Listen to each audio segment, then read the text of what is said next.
Like I said, we probably won't have a chance to do Q&A, but I may be able to get in all my notes now, so let me get to it. A good illustration to start off this week about atheism, just a little solidarity with our presuppositionalist brothers. I know I've criticized their method, but there's a really good piece of imagery that comes from Van Til. He once used the picture of a child on his grandfather's lap. And this is not a good child. He's pulling at the beard of his grandfather in defiance. He's hitting and insulting his grandfather. And his grandfather has more than enough strength and ability to cast the child off and put an end to this whole impertinent display.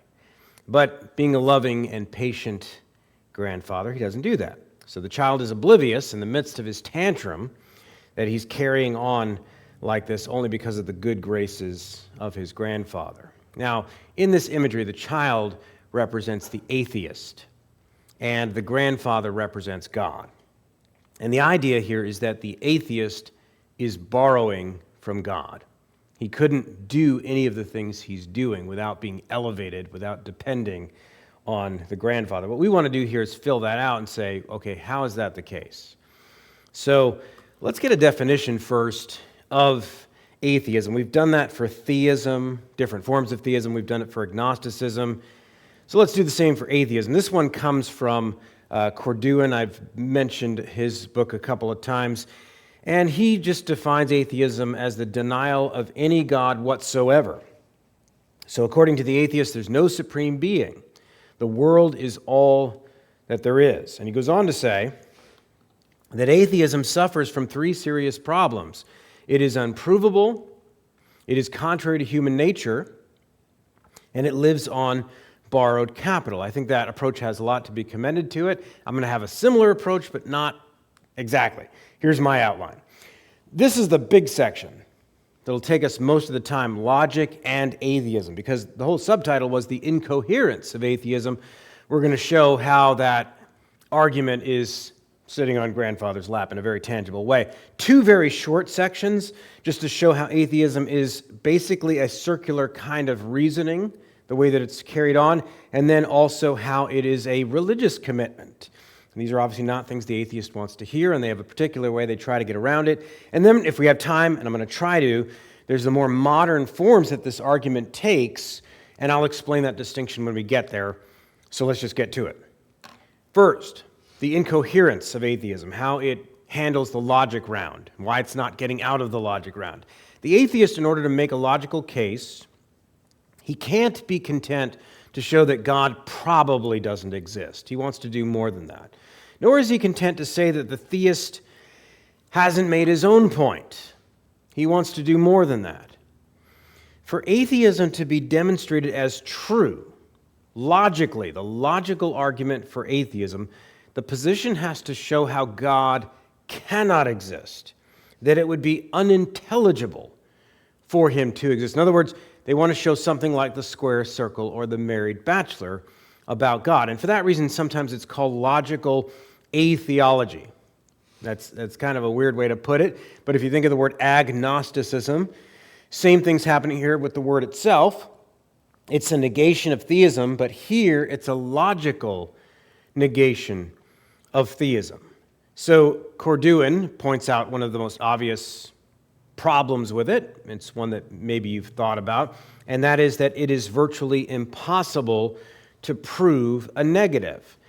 And he's more talking about this line of reasoning here, impossible to prove a negative. Why? Well, remember I introduced these words, induction and deduction. There's two basic ways you could approach this if you're an atheist, and both have problems.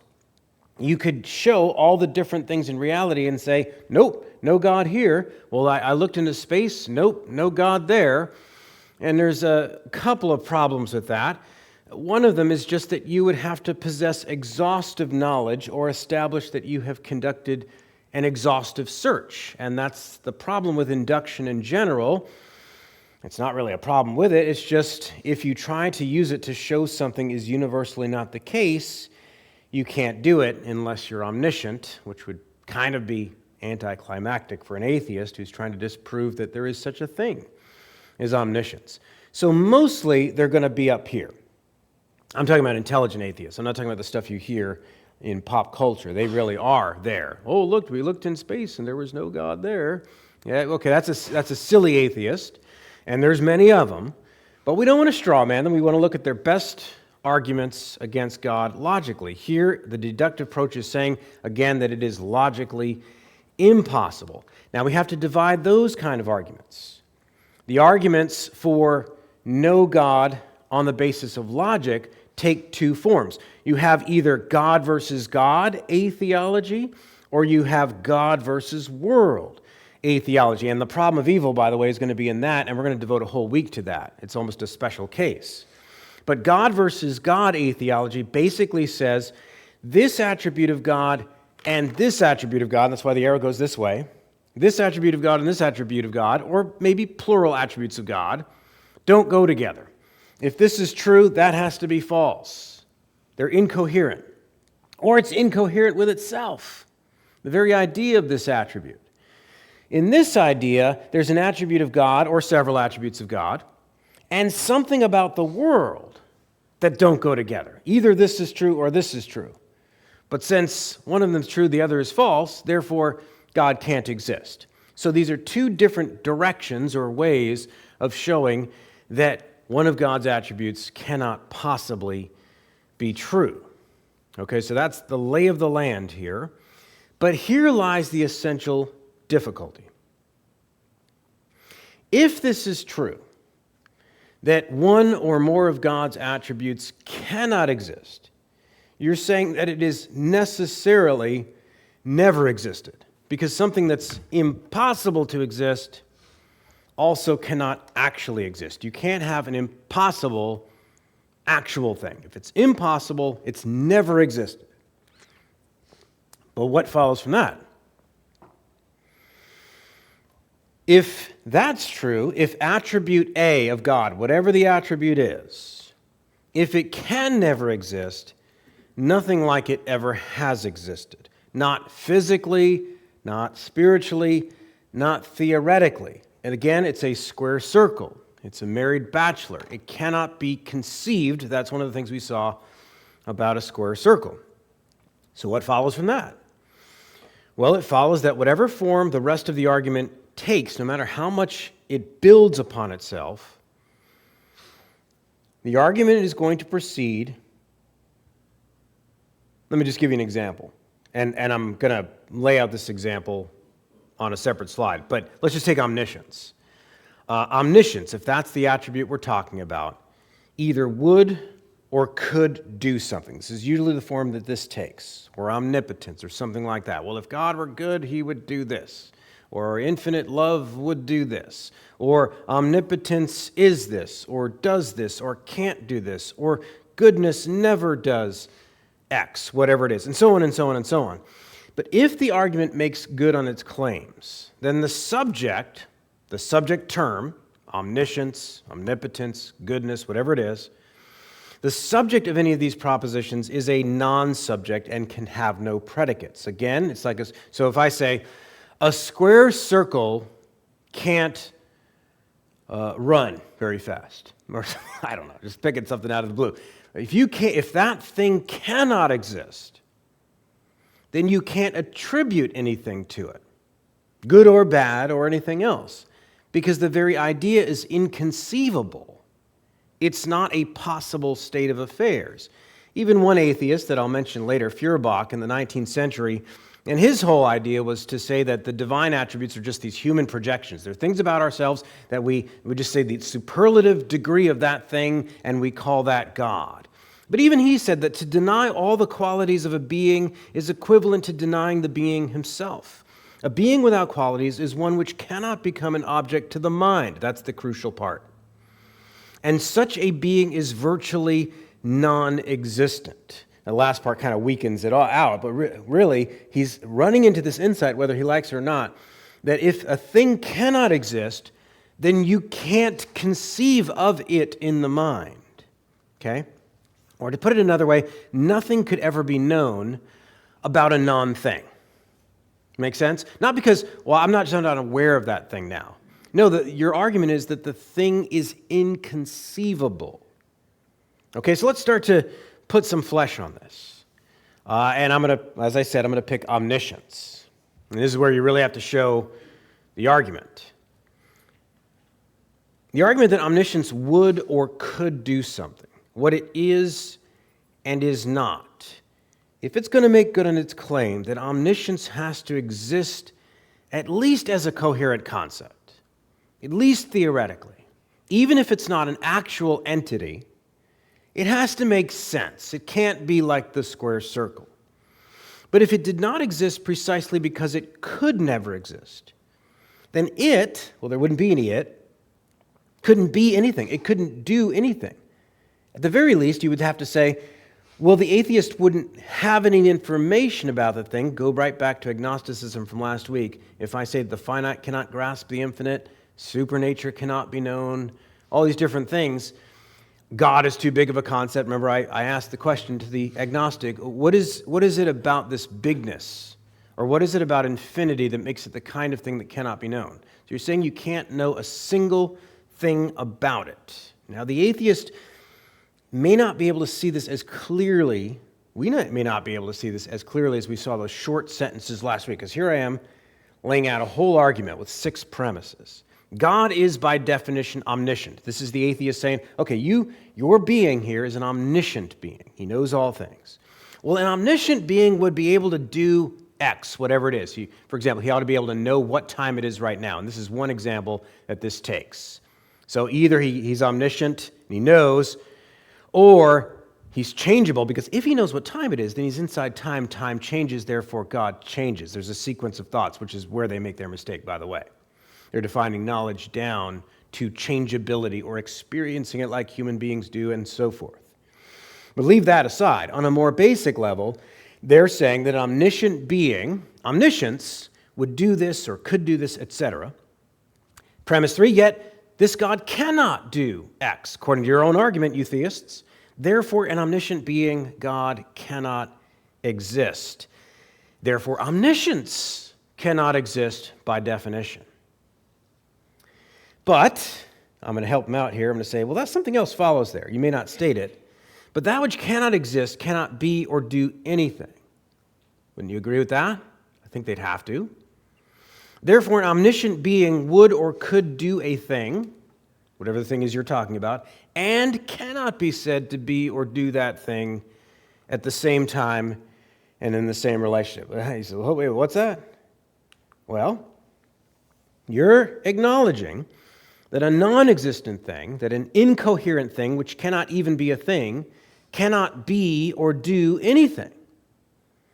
And yet you say that this thing that is your subject term is exactly that, a non-thing, nonsense. So it follows, in your view, that an omniscient being would or could do a thing and cannot be or do that thing at the same time in the same relationship. Is that right? Of course, he's going to try to wiggle out of this. I didn't say that about one or the other. And then you could help him out with your red pen again and say, yes, you did.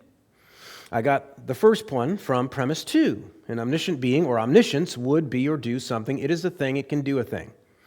But then later on, you acknowledge that that thing is not a thing and therefore cannot do or be a thing. Now, I realize this is harder than with agnosticism, where you can boil it down to one sentence, where the predicate directly contradicts the subject. With atheism, you've got to draw it out a little bit. And there's examples where you can draw it out even more concisely. But the principle's the same. And the principle you can put like this. Contradictions in terms do not signify possible things. For that same reason, they don't signify actual things. An actual thing has to be a possible thing. Remember, the logic round comes first. A thing has to at least be able to be. But contradiction in terms do not signify possible things. That's going to be important when we get to those clever ones like, God can't make a rock too heavy for himself to lift. Aha! Aha, I see somebody never took logic. That's not a problem, because contradiction in terms do not signify possible things. Here's easy forms to see that with. Consider that God is by definition immortal. Immortality cannot be mortal by definition.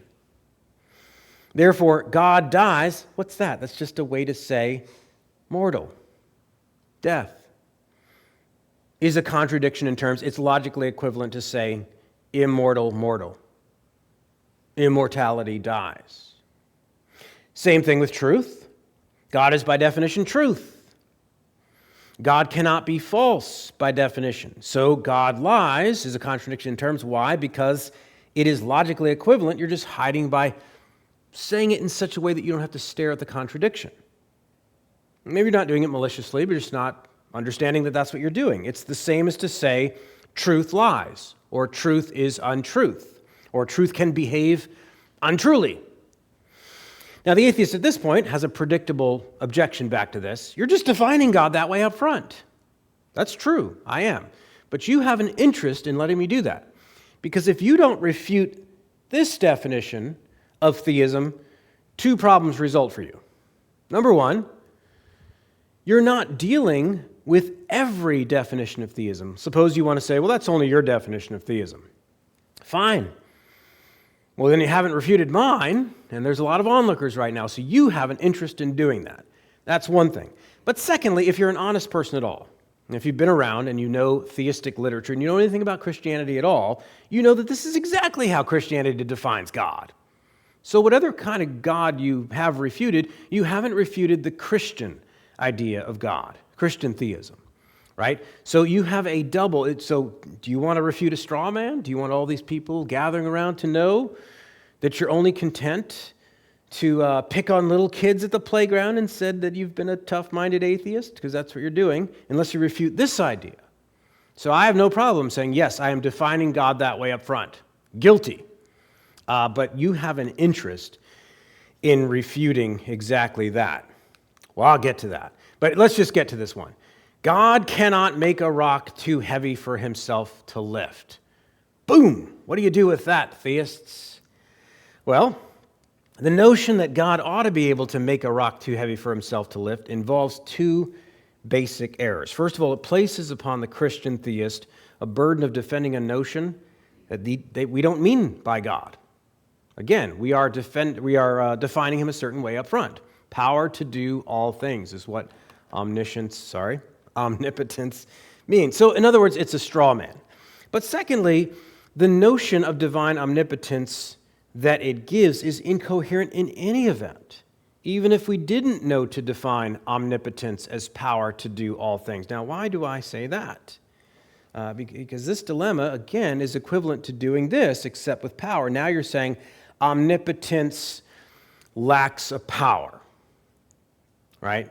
That's a logical equivalent to what you're saying. Lewis talks about this in his book, The Problem of Pain, and he does it very well. It's a big quote, but it's worth quoting. He says this: his omnipotence, meaning God's omnipotence, means power to do all that is intrinsically possible, not to do the intrinsically impossible. You may attribute miracles to him, but not nonsense. This is no limit to his power. If you choose to say, God can give a creature free will and at the same time withhold free will from it, you've not succeeded in saying anything about God. Meaningless combinations of words do not suddenly acquire meaning simply because we prefix to them the two other words, God can. It remains true that all things are possible with God. The intrinsic impossibilities are not things, but non-entities. You see what he's saying there? He's not saying, well, let's make a special case because it's God.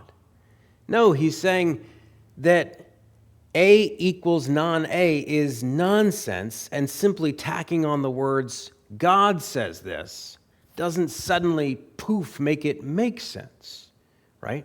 So he says, it is no more possible for God than for the weakest of his creatures to carry out both of two mutually exclusive alternatives, not because his power meets an obstacle, but because nonsense remains nonsense even when we talk about God.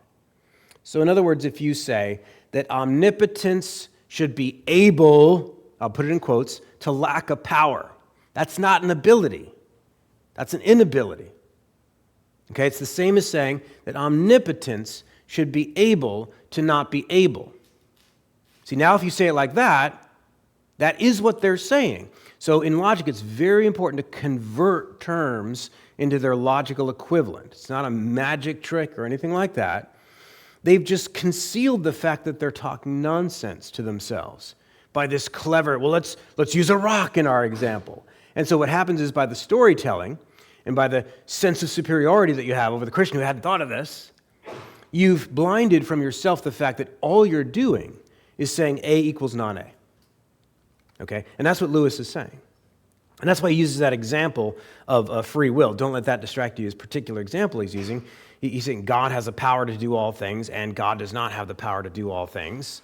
And he just, and he wasn't even dealing with the rock example, I don't think. He was just dealing with attacks on omnipotence in general. Another philosopher, Ralph McInerney, says basically the same thing. He says things that are impossible because they make no sense, let me stop him there, are not things. Square circles they're not logically possible things. That's not a lack of power in God.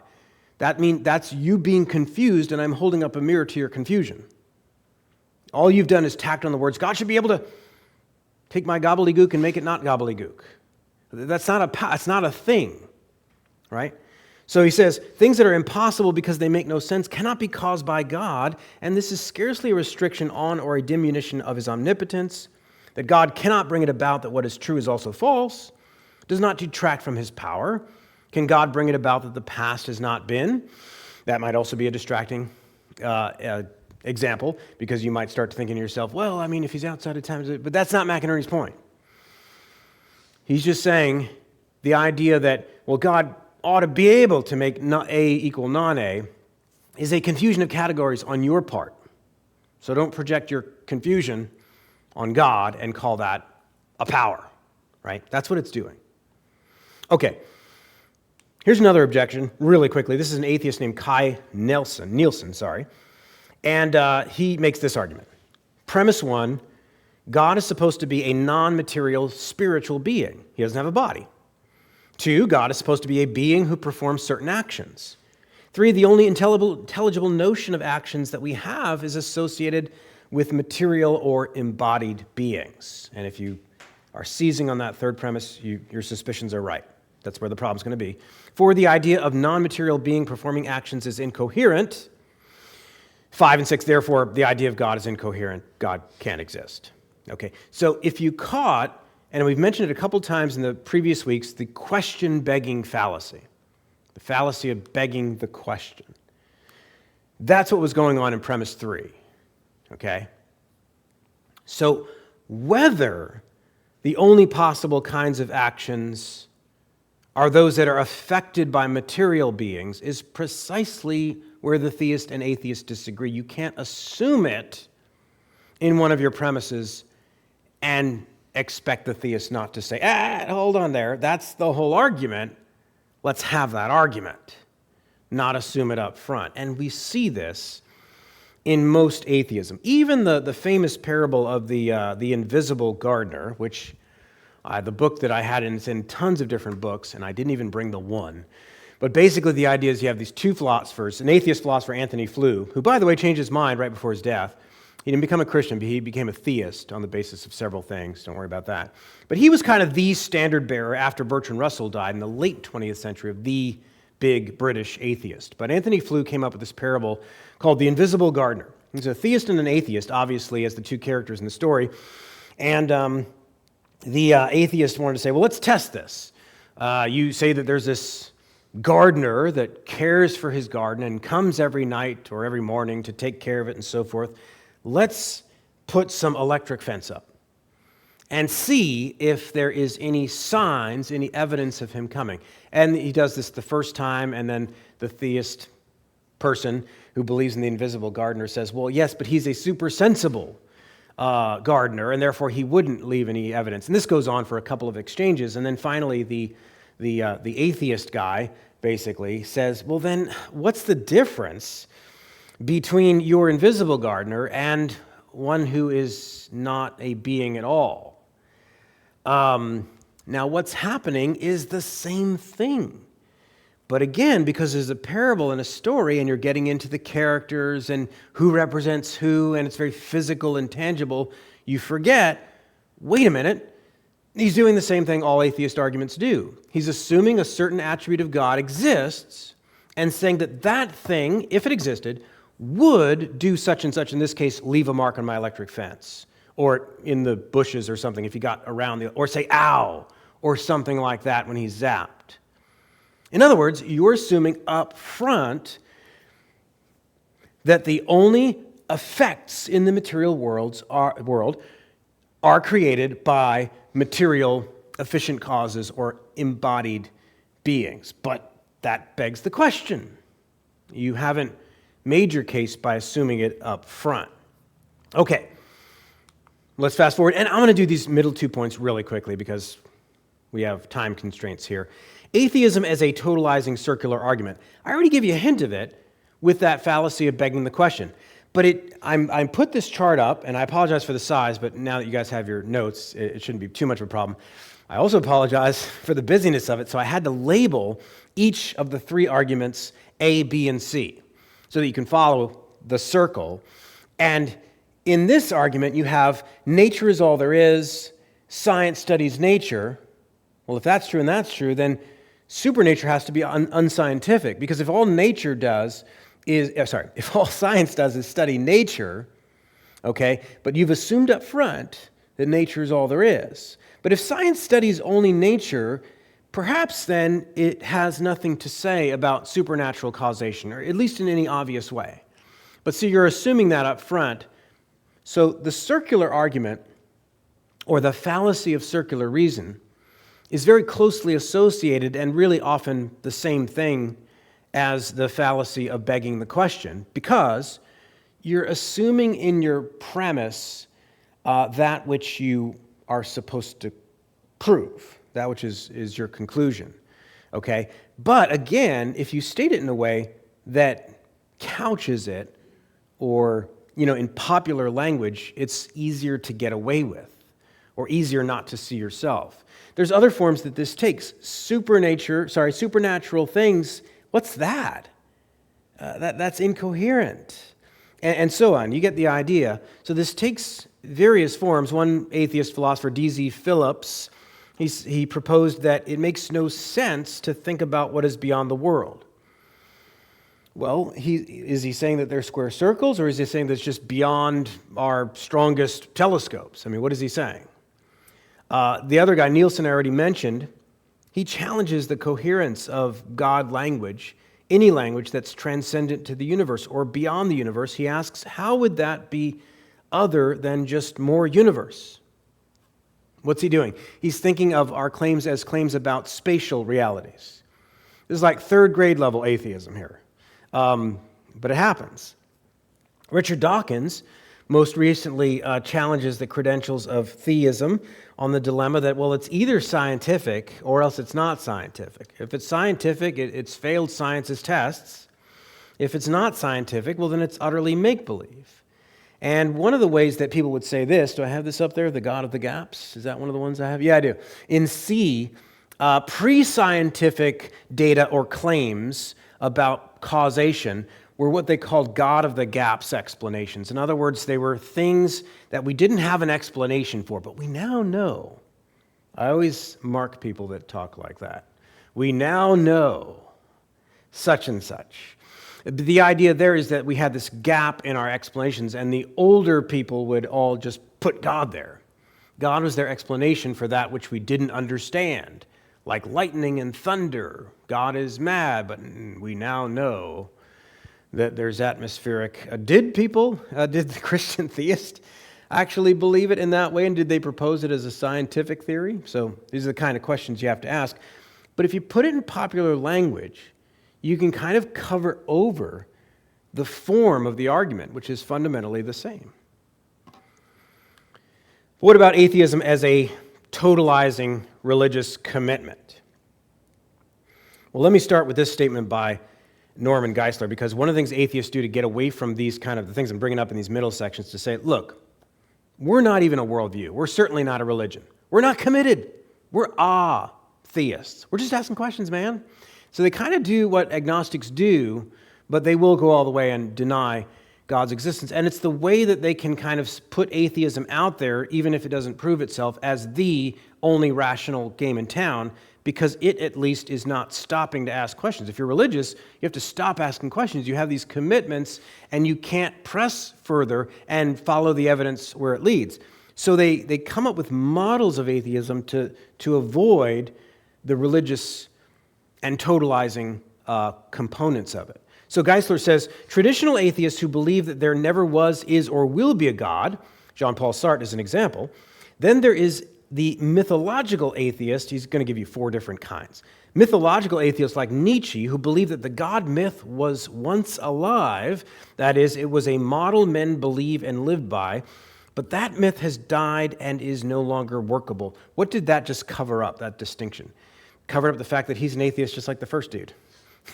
If I say, well, I'm not an atheist of a traditional kind, I believe that the God idea had something going for it for a while. Okay, that's just another way to say that God never existed, but it was a mythology. Okay, but with that kind of language, you can kind of soften Christians up, butter them up a little bit for a period of time, and bring your atheism in. Third one, some years ago, Thomas Althusser popularized another form of atheism, which may be called dialectical atheism. This view affirms the paradox that God was once really alive, but that he died in the incarnation and crucifixion of Christ, and that it has taken until modern times to realize that this is so. It's just another variation on what Nietzsche was talking about. Finally, there's what may be called semantical or linguistic atheism. This is essentially, we've talked about it with, remember last week, acognosticism. The words don't make sense. Well, they're just all forms of agnosticism that are trying to get around the totalizing commitment that they're asking of people. Now, this is that staircase that I introduce a lot of times to show that some fundamental idea implies other ideas. So I have atheism at the top, leading to secularism, leading to ideology, leading to scientism, but there is overlap here. Some of these words don't seem to be in the same genus, you might be thinking. But what we're showing is that atheism implies that this time and this place is the only thing worth talking about. Saeculum in the Latin is one of 2 words for world, mundus being the other. So mundane things are just earthy things. Common word for this place. Whereas saeculum is this time and place, or this age. Think of your dollar bills, novo orderum orbis secularum, new order for the ages. That's the other word for world, but it's time and place related. So secularism would be the idea that there's nothing worth talking about. This is where the show is, this time and this place. Ideology is what you get when you believe that. So a lot of people think, as I said a couple weeks ago, ideology is just a synonym for philosophy. No, it's not. Or ideology is just a synonym for your political view. No, it's not. Ideology flows forth from this idea that because there is no eternity or any form of immortality that is literal or worth talking about, this time and this place is our only shot.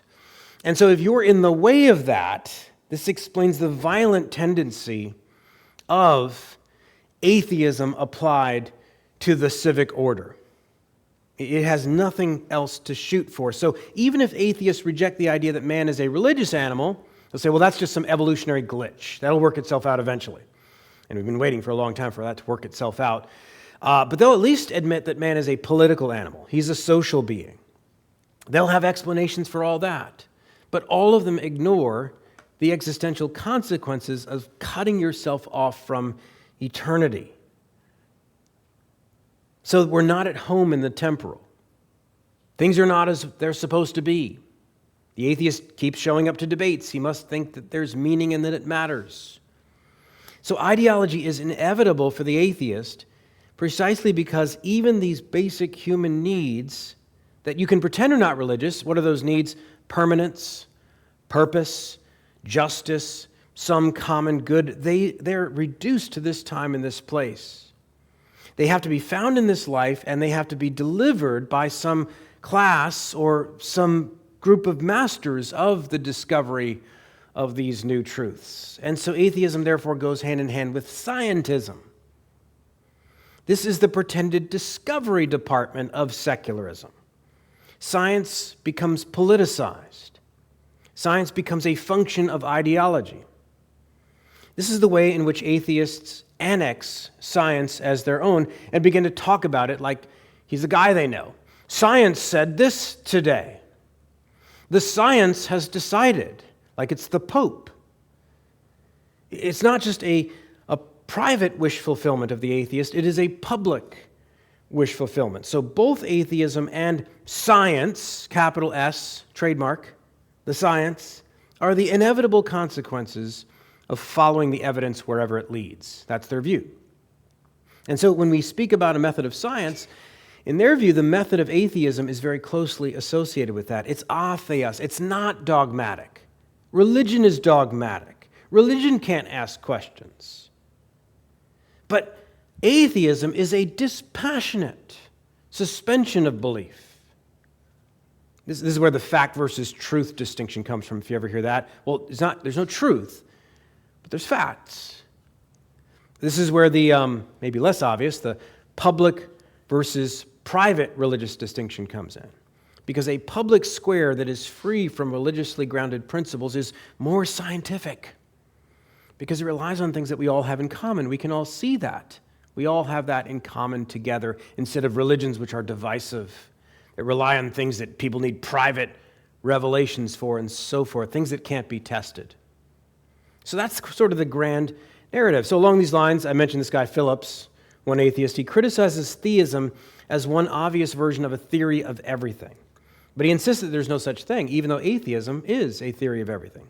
He says to speak of a thing, like science and atheism does, is to acknowledge the existence of many things. But science is concerned with specific states of affairs, no matter how wide the scope of its questions may be. Whatever explanations it offers, further questions can be asked about them. In other words, the atheist is saying, we're the guys that are calm, rationally looking at things and open to more evidence and things coming in tomorrow. We're not trying to give you a theory of everything. Now, when all else fails, the objection will turn to this. This is more on a pop level, and maybe you'll recognize this. The atheist doesn't have a burden of proof because our position is not belief like yours is. Ours is disbelief. So you're the ones with the burden of proof. But that is special pleading. It's another fallacy. Special pleading when the rules apply to, rules for thee, not me. Me for thee, yeah, that. So they're imposing that rule on you, but it doesn't apply to them. But that's a cop-out. That's a way to avoid argumentation and demonstration. All sides have a burden of proof to show the coherence of their beliefs, or they shouldn't pretend that they're rational and that they correspond to the world. So both the logic and the evidence matches up and so forth. Real quickly, let's talk about modern atheism, the particular form that it takes, usually. And it's more of a critical deconstruction. We use that word a lot now in a different way. So-and-so is deconstructing in their faith. But the deconstruction that I'm going to talk about is actually what leads up to that. Here we have a scale. We have a world on one side and a brain on the other. And the old way of talking about reality is to talk about reality. Is to actually point outside of our minds and break out rulers and calculators or books or trustworthy sources. And we would measure views by reality, like whether or not they conform. I'm going to show you this is true or false on the basis of some criteria that we can all understand. The newer way, and this is really after Kant especially, in the 19th, 20th century and beyond, is now to show what's wrong with your brain. How can you think that? You just think that because you are a capitalist, or because you are a woman, or because you were abused when you were younger, or because your pastor told you that, or because you've never stepped outside of the confines of these little 20-mile radius or whatever else, and you only hang out with people of your own kind. Where does this come from? Well, one Christian philosopher, Alvin Plantinga, gave us a helpful breakdown, or at least he talks about it a lot, the difference between what he calls a de facto objection and a de jure objection.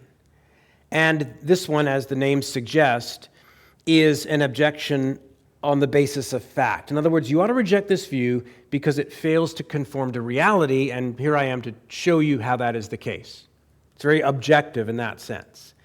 But then what happened after Kant especially, and four famous cases of philosophers in the 19th century, is that we started to deconstruct. No longer should you not believe that because it's false, but the reason you should reject it is because the idea came to form in your mind by some suspicious set of circumstances, something I'm going to throw some shade on right now. And sometimes these thinkers were called masters of suspicion. I'm referring to Ludwig Feuerbach, Karl Marx, Friedrich Nietzsche, and Sigmund Freud. But they were just the most famous examples who dealt with religion, not on the basis of it being false according to objective standards, but on the basis of how it was formed in people's mind. Whether the treatment was psychological, Freud, sociological, Marx, sort of a history of religion's evolutionary approach with Feuerbach, and then Nietzsche, sort of a spattering of both, but very highly political in that sense. And so I have flowing from here to what causes it in the mind, and therefore you should reject it. It's color-coded. I like to make it simple. Feuerbach is basically saying that the divine nature is really just a projection of certain attributes that we have in our own minds of human nature. He develops that out in history and then tries to show it with the mind. I think he winds up contradicting himself. And this is in a book called The Essence of Christianity in 1841. And Freud, his ideas were not new, at least at this point, because the projection part of it was already said by Feuerbach. In the case of Marx, religion is the opiate to the masses. So in other words, this is the thing that the ruling classes, and of course religion is just there with law and with family and with social custom and a bunch of other things that together make up what he called a false consciousness. And the idea is that the bourgeoisie, those that own the means of production, foisted this upon the working classes in society so they would not have class consciousness. They would not be aware of their place and how they were being oppressed and so forth. And instead, these various institutions and ideas like law is just the mechanism of oppression. Marriage is just middle-class prostitution, pretty much. Religion, when he says it's the opiate to the masses, think of the doctrine of divine providence and how that's one of its uses is to make us content with what God has given us. Now think about that structure in Marxism, looking at that and saying, aha, this is just the bourgeoisie through the agency of their priesthood, patting people on the head and saying, there. Be content, don't covet, etc., etc., etc. And it anesthetizes us, I guess, against suffering in this world and doing justice and so forth. Okay? For Nietzsche, it's a very different thing. I got a slide for him. For Nietzsche, in his mind, Christians were preachers of death. And what did he mean by that? He mean that Western civilization is going down the tubes. And the reason is because we've embraced weakness, we've embraced death. By the way, Ayn Rand would pick up on this in the 20th century. For her, the idea that the bad guy was altruism, the idea of giving up yourself, but for Nietzsche it was giving up all the way in death. Where did this come from? Morality, I'll come back to this. He writes 2 books in 2 straight years. The idea there's a weaker class that had caged and suppressed the will and suppressed greatness and made us think that it's moral just to drop dead, basically, to give of ourselves and so forth. Well, how'd that happen? Well, in the ancient world, you had masters and slaves. And of course, the majority of people are going to be slaves. Morality comes from essentially the Jews, and then the Christians made it even worse with Christ and self-sacrifice and everything like that. But you had slave morality and master morality. Master morality, its virtue was greatness, but for the slaves it was justice. or being oppressed, right? The stratification, what stratifies them in society, one is a hierarchy, one is equality.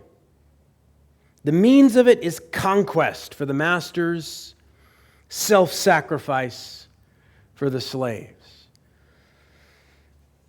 And then the antithesis here is what is useful versus what is useless, good versus evil, the genealogy of morals. That came in the ancient world, the priestly class of the Jews, under Egyptian rule, Christians under Roman rule, to avenge their weakness by a new narrative which becomes pessimism. Nietzsche was calling us to a different narrative which is called nihilism. And that had to work itself out and stuff like that. But the warrior versus the priest. I almost want to ask Nietzsche, how did the warriors were so great, how did they become suppressed and mastered by these weaklings? Anyway, that's another story. Now for Freud, I'll just end with this. For Freud, there was two different things going on that led to the idea of God. Fast forward a little bit. Two natural origins of religion. First of all, there was an evolutionary development from our view toward our fathers. So females belonged to the dominant male.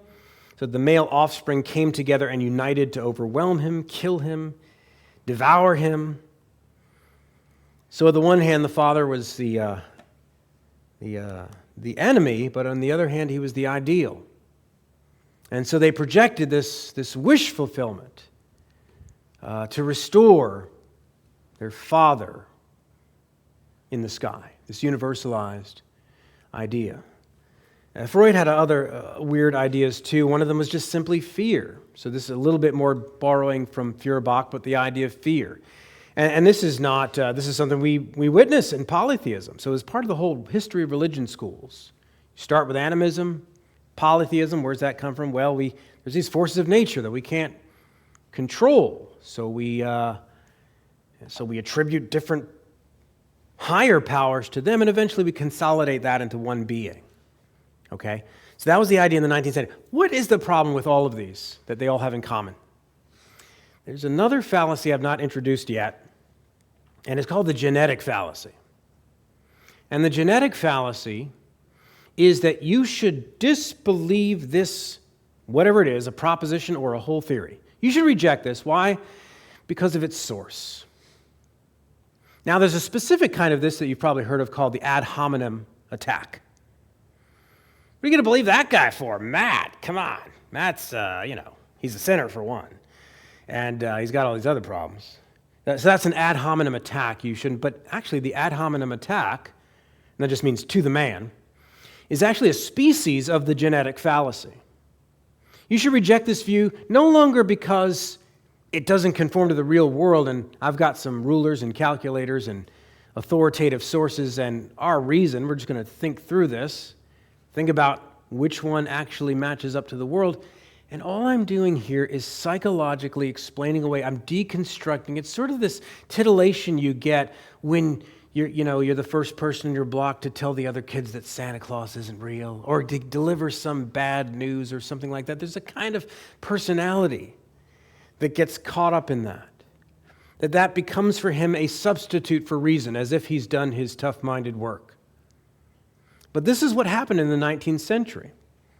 Natural theology or arguments for God's existence were already seen to be discredited, and so they didn't have to do the hard work of reasoning into Christian civilization anymore. They simply were telling people what they wanted to hear, and yet something, and this is one of the criticisms Nietzsche had, he said Christians are so hypocritical and Western civilization is so hypocritical because they don't actually believe in this anymore, but they want to retain its morality.